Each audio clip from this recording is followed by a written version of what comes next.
화이트덕입니다. 안녕하세요, 화이트덕입니다.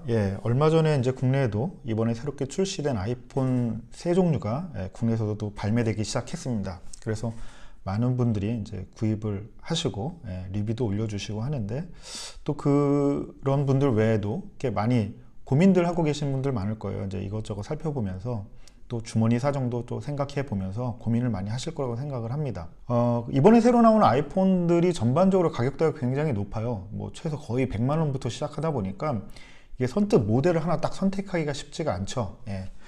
그래서 저도 이제 그 애플 공식 홈페이지, 한국 홈페이지에 들어가 보니까 아이폰 모델 비교하기라고 하는 페이지가 이렇게 있더라고요. 그래서 이걸 쭉 살펴보니까 기존의 아이폰 X, 저는 이제 아이폰 X를 지금 사용하고 있어서 아이폰 X하고 같이 놓고 비교해 봤을 때 어떻게 기기별로 차이가 있는지가 또 궁금해서 제가 남는 좀 잉여력을 동원을 해서 지금 현재 한국 홈페이지에 있는 그런 똑같이 이제 디자인되어 있는 형태하고 똑같이 맞춰서 아이폰 X를 넣어가지고 한번 비교 페이지를 만들어 봤습니다. 요거 보시면서 구매 전략을 한번 세워보시는 게 어떨까, 저는 그런 생각이 들고요. 한번 이제 제가 정리한 걸 같이 놓고 비교해 보도록 하겠습니다. 요게 이제 제가 똑같이 만들었습니다. 동일을 하죠. 그 네 가지 모델에 대한 이제 비교 형태로 구성을 했는데요. 기존 아이폰 X 대비 이번에 새롭게 OLED가 들어간 그 아이폰은 골드 색상이 추가됐고요. 그렇지 않고 이제 기존 위키드 레티나 디스플레이가 들어간 아이폰 R, 그렇죠? XR은 이제 다양한 색상으로 이렇게 판매가 되었습니다. 이게 좀 다른 점이 될 것 같은데요. 기존 대비. 기본적인 사양으로 보면 화면의 사이즈는 X하고 S는 완전히 동일하고요. 기존에 이제 플러스 모델, 8이나 7 플러스 모델에 대응할 수 있는 6.5인치형의 그 맥스 모델과 그리고 이제 보급형 모델이라고 얘기하는 6.1인치형이 있습니다. 실제로 제가 만져보니까 R 모델도, XR도 작지 않은 느낌이긴 했거든요. 개인적으로 저는 이제 X를 쓰고 있는 입장에서 X나 XS처럼 R도 그 정도 사이즈였으면 어땠을까 하는 생각은 좀 드는데, 아무튼 저는 개인적으로 좀 사이즈가 큰 듯한 느낌이긴 했습니다. 그리고 이제 또 다른 점이다라고 하면 이제 X는 이제 이전 세대 칩을 사용하다 보니까 바이오닉 11 칩, A11 칩을 사용을 하고요. 요게 좀 다른 점이 될 것 같네요. 방수 같은 경우에는 이제 이전 세대 모델인 XR이 동일해요. 그리고 새롭게 이번에 또 나온 S와 맥스 모델은 이제 2m 정도의 방수 성능을 가지고 있네요. 그리고 이제 충전은, 무선 충전은 동일하고요. 우리가 일상생활에서 방수를 심각하게 고민하면서 사용해야 되는 환경은 뭐 물놀이 갈 때 외에는 없을 텐데요. 사실 물놀이에서 뭐 2m 생활 방수 이렇게 된다라고 하더라도 그냥 이렇게 손쉽게 마음 편하게 갖고 놀기 좀 부담되긴 하죠. 뭐 어쨌든 일상적인 생활 방수는 2m나 1m나 크게 저는 차이가 없다고 생각이 들어서 뭐 이것도 뭐 차이는 있긴 하지만 우리가 크게 고민할 사항이 아니지 않나, 이런 생각이 좀 들고요. 저장 용량 같은 경우에는 기존의 X 대비 그 S와 맥스 같은 경우에는 이제 512GB가 추가됐고, R 모델 같은 경우에는 이제 중간에 128GB가 하나 추가가 됐네요. 디스플레이를 보도록 하겠습니다. 디스플레이 같은 경우에는 특별히 뭐 화면의 사이즈와 그리고 R 모델 같은 경우에는 이제 OLED가 아니다 보니까 이제 명암비가 좀 떨어지는 거, 요 차이가 있네요. 그 외에는 뭐 동일합니다. 특히나 이제 X와 S 같은 경우에는 뭐 거의 똑같네요. 이제 크기하고 무게, 크기하고 무게를 보면은 역시나 이제 X하고 S는 동일하고 무게만 3g 정도의 차이가 있고요. 맥스하고 R 같은 경우에는 이제 사이즈가 크다 보니까 그에 따른 크기와 무게가 더 나가는 걸 볼 수 있습니다. 생활 방수 방진 같은 경우에는 이제 X하고 R 같은 경우에는 IP6 7등급이고요. S와 맥스가 IP6 8등급입니다. 우리가 일상생활에서 방수를 고민한다라고 하면 크게 모든 모델이 문제가 되지 않을 것 같고요. 아까 말씀드린 것처럼 특수한 상황에서는 뭐 S와 맥스가 훨씬 도움이 될 거는 같지만, 이제 그런 상황은 좀 특이한 상황이라고 저는 생각이 들어서 우리가 구매를 할 때 아주 심각하게 고민할 부분은 아니지 않겠느냐라는 생각이 듭니다. 칩셋은 아까 말씀드렸던 것처럼 이제 X만 이전 세대의 바이오닉 A11 칩이 들어가고요. 중요하게 볼 만한 게 이제 카메라인데요.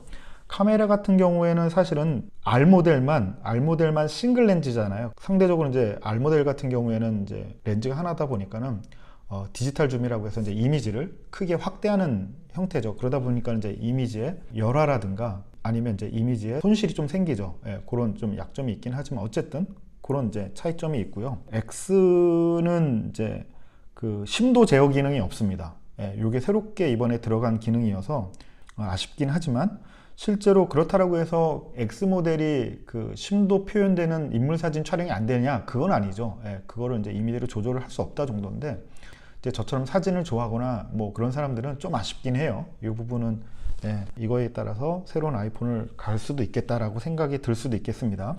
그리고 그 외에 동영상 촬영 같은 경우에는 뭐 크게 예, 다른 부분이 없습니다. 거의 동일하죠. 예. 그리고 전면 카메라 같은 경우에 심도 제어가 없습니다. X 같은 경우에. 예, 그거 외에는 동일하죠. 예. 아, 그리고 그 사진을 위한 스마트 HDR이라고 있는데요. 요것도 X에는 없습니다. 제가 예전 모델 그 스펙을 살펴봤을 때 이런 표현이 없었어요. 사진을 위한 스마트 HDR과 그리고 심도 제어 기능이 이 두 가지가 X 모델은 없고 나머지 이번에 새로 나온 기능에 새롭게 추가된 기능이라고 보시면 될 것 같고요. 예, 이동통신 및 무선 기술 같은 경우에는 이제 이거를 구체적으로 표기한 제가 그 스펙 시트를 보질 못해 가지고 그냥 동일할 걸로 예측이 돼서 이렇게 넣어놨는데 혹시라도 이게 다른 부분이 있으면 좀 댓글로 좀 남겨주시면 제가 정정의 글로 올려놓도록 하겠습니다. 그리고 안전한 사용자 인증, 예, 뭐 이거는 페이스 아이디 이번부터는 이제 홈 버튼이 모두 사라지다 보니까 페이스 아이디로 동일하게 적용되고요. 영상 통화는 뭐 전면 카메라, 후면 카메라로 페이스타임 영상 통화 가능하죠. 예, 음성 통화도 마찬가지고요. 예, 오디오 재생도 사실은 제가 그 스펙을 꼼꼼히 살펴보진 못했는데요. 아마 동일할 걸로 생각이 듭니다. 이게 크게 다를 만한 내용이 없을 것 같아서 동일하게 제가 표기를 해놨는데 혹시라도 이 부분도 다른 게 있으면 댓글로 남겨주시면 제가 정정하도록 하겠습니다. 동영상도 마찬가지고 동영상 같은 경우에도 동일한 기능으로 제가 생각이 돼서 고치질 않았는데 이 부분도 역시 수정사항 있으면 알려주시고요. 시리 같은 경우에는 뭐 다를 게 없겠죠. 예, 그 부분도 그렇고 이제 전원 및 배터리 같은 경우에는 약간의 차이가 있는데 특히 이제 눈여겨볼 만한 게 X하고 S 모델, XS 모델인데 오히려 여기서는 21시간으로 X가 더 길게 표현이 되는데 이게 이제 3G라고 하는 단서 조항이 붙어요. 근데 상대적으로 그 S 모델 같은 경우에는 이 표현이 없어서 실제로 이게 동일한 조건인지는 제가 확인하지 못해서 구분만 해놨습니다. 그래서 이걸 보시면 통화 시간은 긴데 동영상 재생 시간이 좀 짧습니다. 1시간 정도 짧아요. 나머지 뭐 맥스하고 R 모델 같은 경우는 이제 상대적으로 커지니까 큰 배터리가 들어가겠죠. 뭐 그러므로 인해서 기본적인 시간들이 다 이제 X와 XS 모델보다는 다 길게 되어 있고요.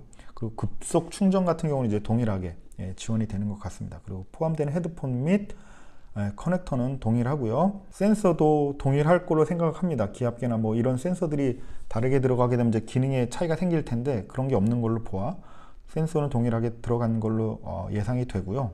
그리고 심카드 같은 경우에는 이제 아이폰 X 같은 경우는 나노 심카드가 들어가는데 이번에 이제 듀얼 심으로 지원이 돼서 eSIM이 지원이 되죠. 그래서 그 사항이 다릅니다. 그리고 커넥터는 라이트닝 커넥터를 가지고 있습니다. 다음 모델 아이폰에는 C타입 커넥터가 들어갈 가능성이 높죠. 아무튼 이렇게 해서 그 X하고 이번에 새로 나온 S, 맥스, R 모델을 비교해 봤습니다. 자, 이걸 토대로 생각을 해 보면 기존에 아이폰 7이나 8 시리즈 모델을 사용하고 계셨던 분들은 XS 모델로 가겠다라고 혹시라도 생각을 하셨던 분들은 아이폰 X로 가는 것도 큰 차이가 없으니까 어떻겠느냐라는 생각이 들어요. 왜냐하면 이제 가격대가 많이 올라가다 보니까 그 XS 같은 경우에 시작가가 137만 원이에요. 근데 현재 제가 이제 X 모델 중고 시장에서 거래되는 가격대를 보니까요 85만 원에서 용량에 따라서 75만 원 그 사이로 거래가 많이 되는 것 같으니까요 80만 원대 생각해 보면 80만 원대 내가 아이폰 X를 산다라고 하면 동일한 금액으로 동일한 아이폰 XS를 살 수 있는 금액으로 애플워치 제일 저렴한 그 가격이 49만 9천 원이에요. 그러니까 50만 원이죠. 50만 원짜리 애플워치를 같이 살 수 있다라는 거죠. 그러면은 뭐 아이폰도 아쉬운 대로 뭐 아주 새 모델은 아니지만 기능적인 차이가 거의 없다시피 하니까 애플워치가 없는 분들은 이렇게 해서 좀 더 효율적인 지출이 가능하지 않을까라는 생각이 들고요. 맥스 모델을 선호하시는 분들은 사실 대안이 없기 때문에 맥스로 가시긴 해야 돼요. 그 예전에 이제 8 플러스나 7 플러스 같은 모델 같은 경우에는 사이즈가 이제 비슷하긴 하지만 물론 맥스 모델이 좀 작습니다. 근데 OLED라고 하는 이제 그 액정 자체가 다르기 때문에 뭐 다른 모델이어서 나는 큰 사이즈로 가야 된다라고 생각하시면 사실 대안이 없어서 맥스 모델을 가야 될 거라고 저는 생각이 들고요. 이제 R 모델 같은 경우에도 상대적으로 비교해 보면, 기능적으로 비교해 보면 굳이 R까지 갈 필요가 있을까라는 생각이 드는 부분이 있습니다. 저는 개인적으로. 보시면 R 모델은 시작가가 99만 원이에요. 99만 원, 100만 원이라는 거죠. 만약에 X 중고 모델을 산다라고 하면 용량이 제일 작은 64기가를 한다면 70만원 중반대, 75만원에서 80만원 사이가 되니까 그렇게 생각하면 한 20 몇만 원의 차익이 생기죠. 뭐 그걸로 에어팟을 산다든가 조금 돈을 더 보태서 애플워치를 산다든가 할 수 있으니까요. 요것도 한번 고민해 보세요. 예. 그리고 또 R 모델 같은 경우에는 이제 카메라 렌즈가 싱글 렌즈다 보니까 듀얼 렌즈가 같지 않은 그런 이제 광학줌에 대한 그 부분이 빠져 있어서 오히려 X가 또 나을 수 있는 부분이 있다라고 저는 생각이 들고요.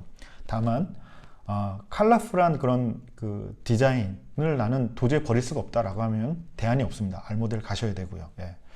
해서 제가 이렇게 X 모델을 놓고 한번 비교를 해봤는데 어떠세요? 그러니까 저 같은 경우에 이제 S 모델을 가겠다라고 생각하면 이제 그 동일한 금액으로 X를 사고 저는 애플워치를 사겠다라는 생각이 좀 저는 개인적으로 많이 듭니다. 효율적인 지출을 위해서. 그리고 R 모델을 가겠다라고 생각하시는 분들은 이제 디자인에 대한 부분이 아니다라고 하면 이제 액정의 어떤 그 OLED와 일반적인 이제 LCD의 액정하고 비교해 보면 OLED가 훨씬 더 그 뭐랄까 또렷한 감이 있죠. 그리고 또 R 모델 같은 경우는 이제 해상도가 PPI가 많이 떨어집니다. 아까 비교해 보면 PPI가 300대예요. 나머지는 다 458인가 정도 되는 PPI를 가지고 있는데 그러다 보니까 PPI도 좀 낮고 해서 한번 고민해 보시는 게 어떨까 생각합니다. 아이폰을 이제 구매하기 전에 고민하고 계신 분들은 한번 살펴보시고 구매를 진행해 보시는 것도 좋을 것 같습니다. 예, 이렇게 해서 제가 준비한 영상은 여기까지고요. 다음에 또 다른 리뷰로 찾아뵙도록 하겠습니다. 예, 감사합니다. 다음에 또 봐요. 좋아요와 구독 부탁드립니다.